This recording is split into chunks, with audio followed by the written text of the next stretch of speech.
What I think needs to change is that Indian companies need to be able to design their chips on Taiwanese processes and get their own chips back. That's the massive tactical difference that we need to see going forward in the next couple of years. And Prime Minister Modi spoke about India's relationship with Taiwan, and he talked about how India's relationship with Taiwan needs to increase and improve. So from a leadership perspective, under the threshold of antagonizing our common adversary, I think India is definitely willing to engage with Taiwan, both at the government and the business level. Hello and welcome to Connected. I'm Divya Gopalan. Now, there is a piece of land in India's Gujarat state the size of Singapore that's been earmarked to become the future powerhouse for made-in-India chips. So far, it's barren, just like the state of India's semiconductor manufacturing industry. At the moment, India doesn't have a single fab or facility to make homegrown chips. And many argue the country's lack of access to advanced semiconductors may stand in the way of its development and defense. So what's that got to do with Taiwan? Well, before we get into that, let me first introduce you to our guest, Vrinda Kapoor, a tech entrepreneur who has been a catalyst in India's semiconductor drive and is also the CEO of Third Eye Tech. Vrinda, thank you so much for joining us and welcome. Let me begin by asking you to tell us a little bit more about your company and what it's trying to do. So thanks, Divya. This is a really great opportunity. Thanks for having me here. Third Eye Tech is one of India's first semiconductor product companies. And I stress on the word product because that's a really important differentiator for what we do. You would have heard the statistics that about 20% of the world's VLSI and semiconductor manpower is in India right now. However, historically, 100% of that manpower has always worked either in services or in back offices of foreign companies. There is a monumental shift right now where the first semiconductor product companies are emerging out of India, and we were one of the first to begin. Third Eye Tech is a specialized company. We work on CMOS image sensors. We work on various different kinds of imaging applications.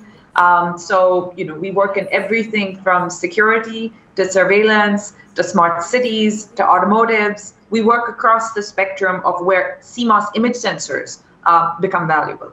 Now, one of your kind of main missions has been to try and get this semiconductor connection or get access to semiconductors. But India, meanwhile, has its own plans to set up its manufacturing base. And one of the conglomerates that is trying to spearhead this is Vedanta, which has said that by 2025, they should be able to start manufacturing homegrown, made-in-India chips. How realistic do you think that is?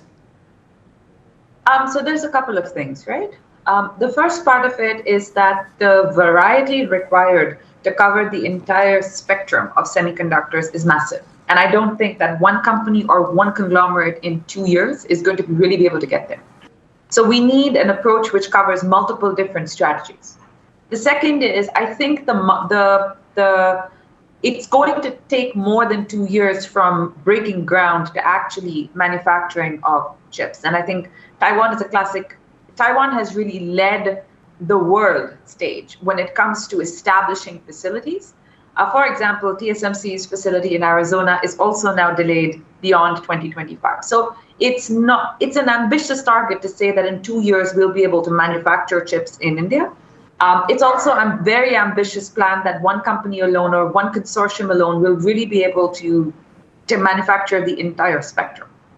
Right, Vrinda, we're going to take a bigger picture look at this. Our TaiwanPlus team, as you know, were in Delhi and they filed this report on the government semiconductor push, which actually features your company. Take a look. Tucked away on the grounds of India's most prestigious technology school, rows of young engineers craft complex electrical systems. This is Third Eye Tech, one of the country's top chip design startups and one of 7 firms picked by the government to lead India's push to becoming a semiconductor heavyweight. The company makes these image sensors, custom designed to be used in cars, medical imagery, surveillance systems and security. Half its engineers are still students, and the firm's co-founder, Mukul Sarkar, is a professor here. He says he's worked hard to foster a spirit of innovation. The motto of my lab is very simple. Research is failure, engineering is success. So we don't want to be successful, we want to be failure. We're happy being failure, as long as we understand our failure. Since Third Eye Tech was founded in 2018, the company has grown, and its expansive goals are matched by the Indian government, which is spending big to create a new industry, almost from scratch. India's offering almost 10 billion US dollars to companies willing to help the country become a semiconductor giant. It wants more than 20 design, manufacturing and fabrication plants built in the next 6 years. Amitesh Kumar Sinha is the government official in charge of leading that push, and he's optimistic about the outcome. We are quite confident that in 10 years' time, the situation will completely change. Not only we will support Indian ecosystem, we will also support global ecosystem. But one big obstacle is that India lacks a chip fabrication plant, or fab, on its soil. That's a problem Taiwan, with its chip giants TSMC and UMC, doesn't have. Designers there can finish or tape out a design and get it made within weeks. The advantage of the Taiwanese ecosystem is that even a computer science professor can tape out a chip for a couple of $1,000s, get silicon back in a month, test it, and give another tape out in 6 months. For us to do that same process, it takes 3 years. To change that, India's government is working to attract Taiwanese investment, courting some of its biggest firms to build fabs in India. It's looking to position itself as a global manufacturing hub to rival China. Despite the challenges, with government support, firms like Third Eye Tech are betting they can ride the wave of India's chip-building boom to take on the world's best and bring home semiconductor success. Leon Lian, Shivam Pal and Stash Butler in New Delhi for TaiwanPlus. So Vrinda, one of your concerns is development in the defense space. What's at stake here if India doesn't get access to advanced chips for India's weapon system or whole defense capabilities? So I'll answer this question in two parts, Divya. The first is, are semiconductors central to defense? Yes. I mean, you've interviewed Chris Miller a little while ago, right? His entire book, that entire narrative, talks about why advancement in semiconductors has been the sort of linchpin of the US defense industrial base. It's been why they've managed to get ahead. It's been that those investments in R&D and in application-specific circuits has been a major contributing factor in why they're so superior to the rest of the world.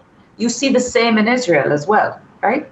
And you see those that did not invest in their own semiconductor ecosystems, whether it's India, whether it's Russia, you see them falling behind. And that lag is now beginning to grow. You see how China has invested in its own semiconductor capability and how closely that's associated with their defense and technology missions.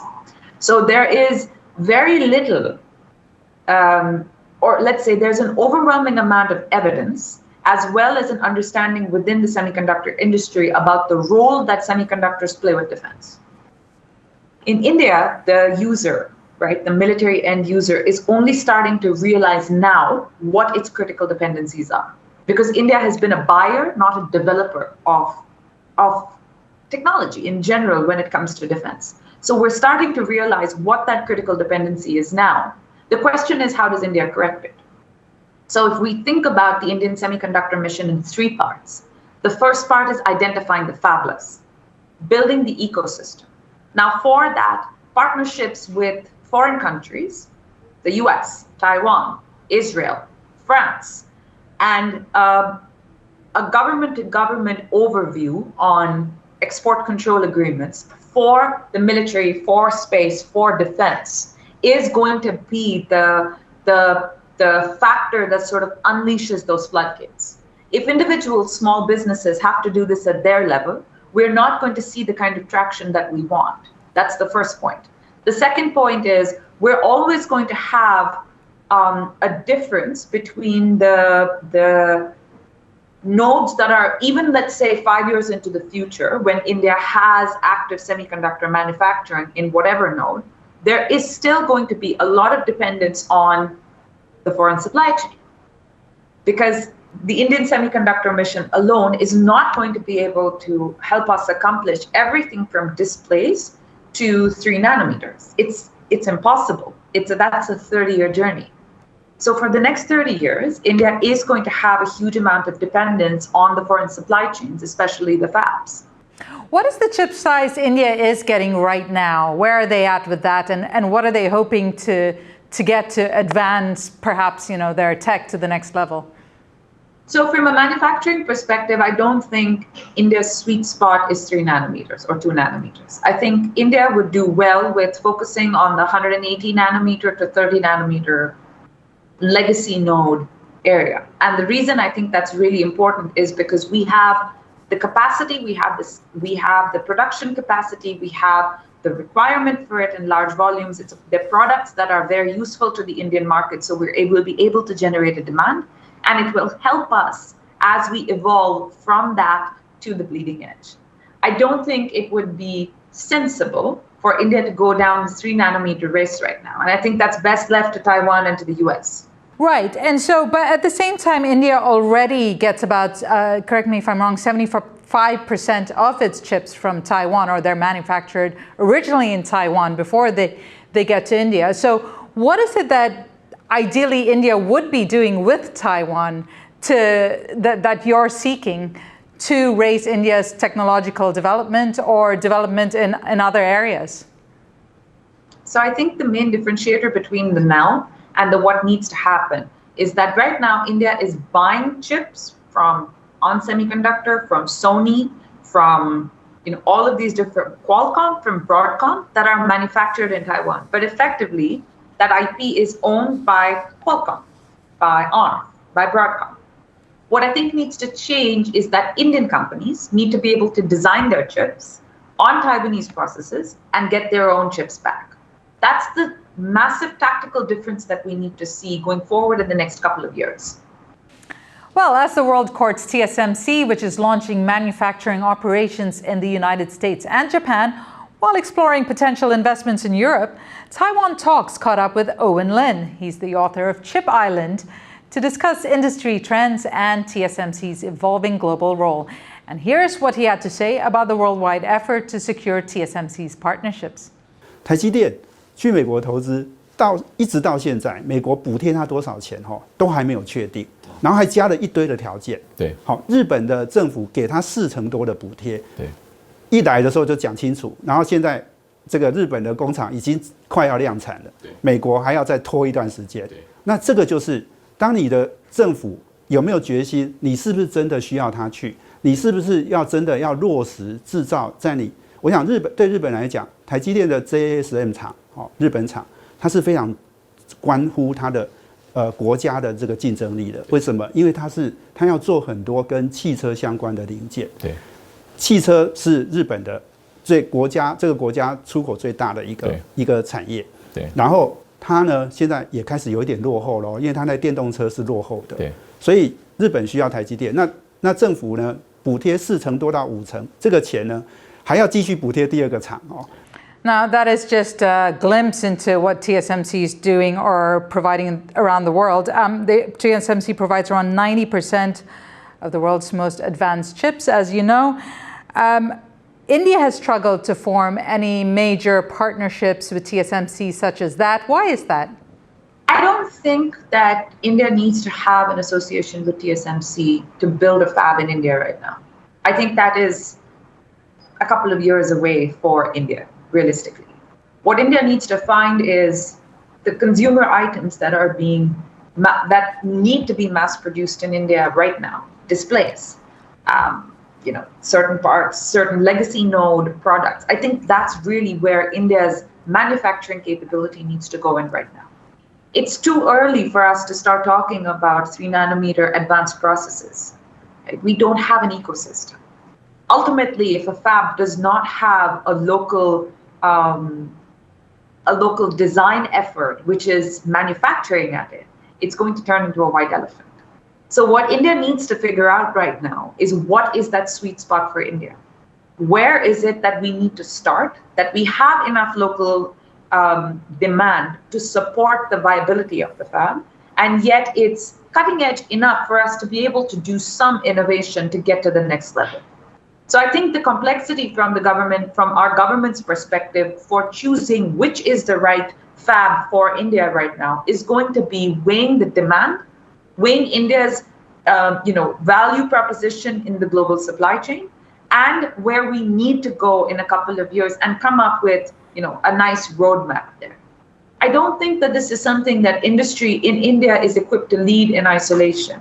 Okay, I'm glad you talked about money being spent because that takes me to my next comment that I do want you to listen to. The US, under its CHIPS Act, provides $52 billion for domestic semiconductor manufacturing, whereas the Indian government has set aside $10 billion for its semiconductor development program.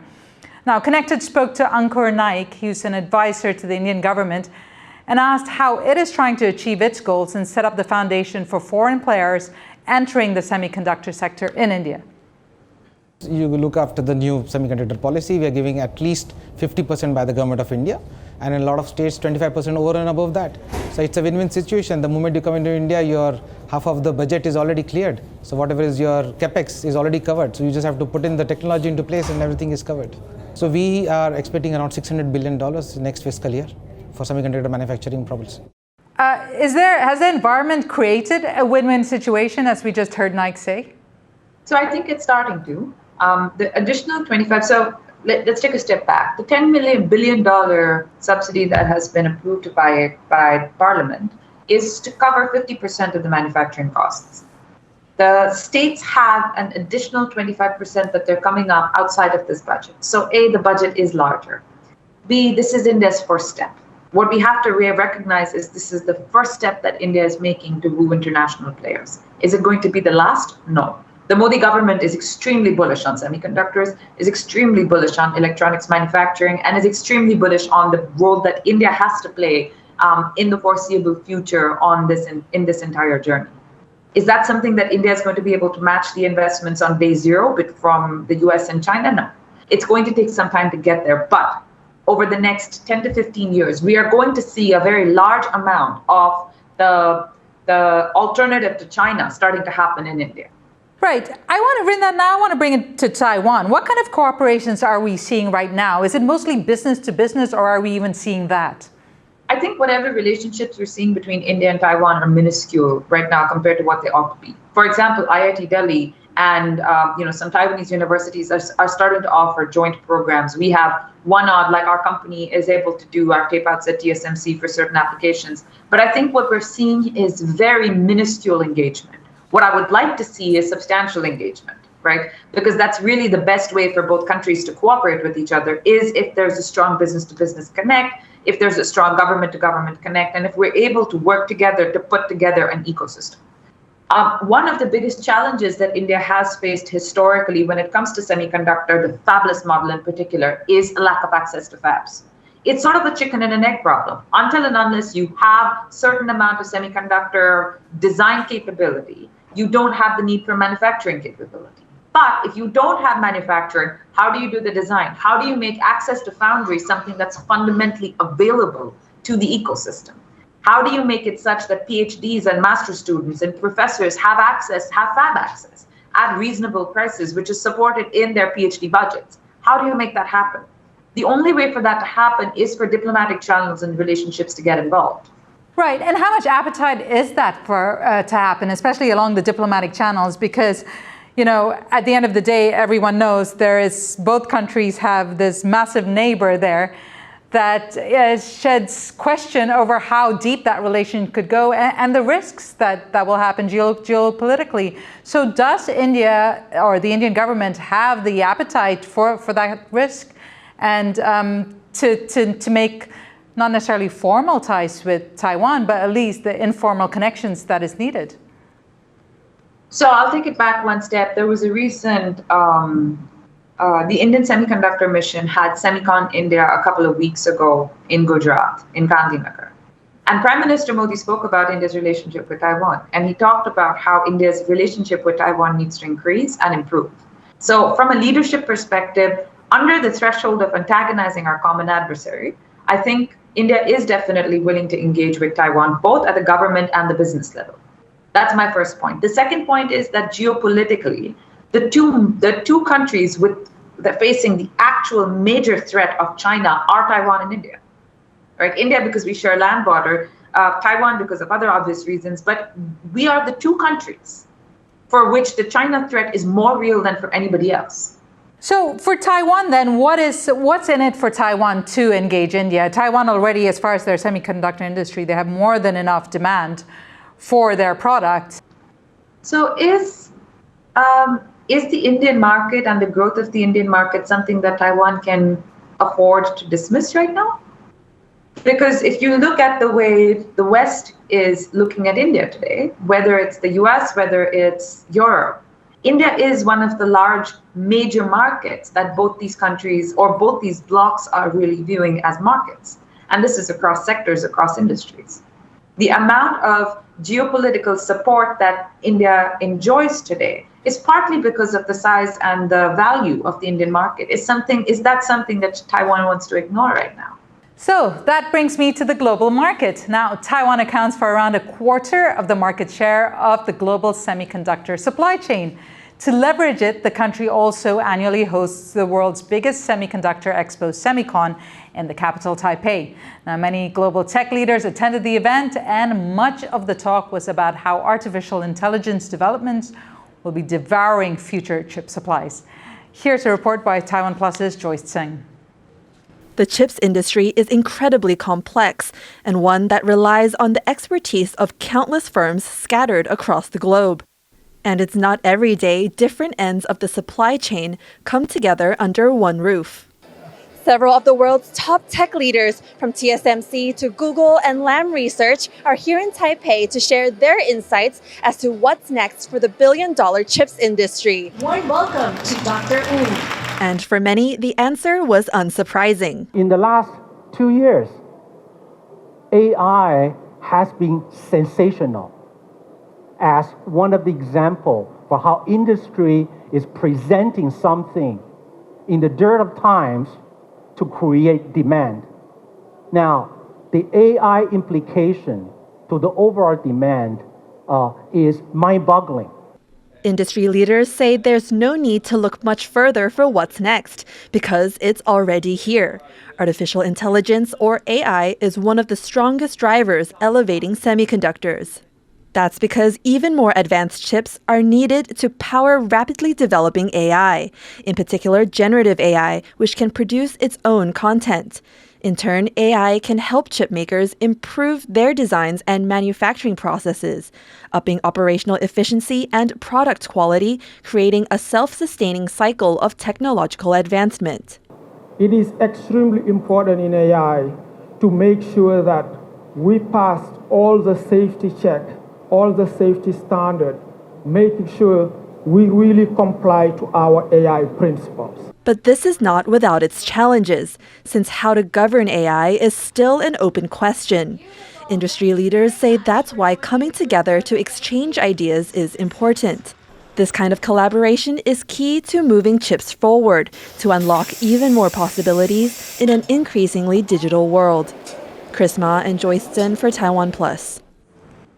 So, Vrinda, India has always been at the forefront of tech developments, particularly in the software sector, though. But still, there's always been a focus on tech and being ahead in that. So why is it only now that India is really talking about semiconductors and manufacturing it? So I have to give, Divya, in this, I have to give complete credit to Prime Minister Modi and his cabinet. Right? They have recognized that India missed the first two electronics waves. And if enough incentive and enough evangelization of this space did not occur now, India was going to miss the next wave of electronics development and manufacturing as well.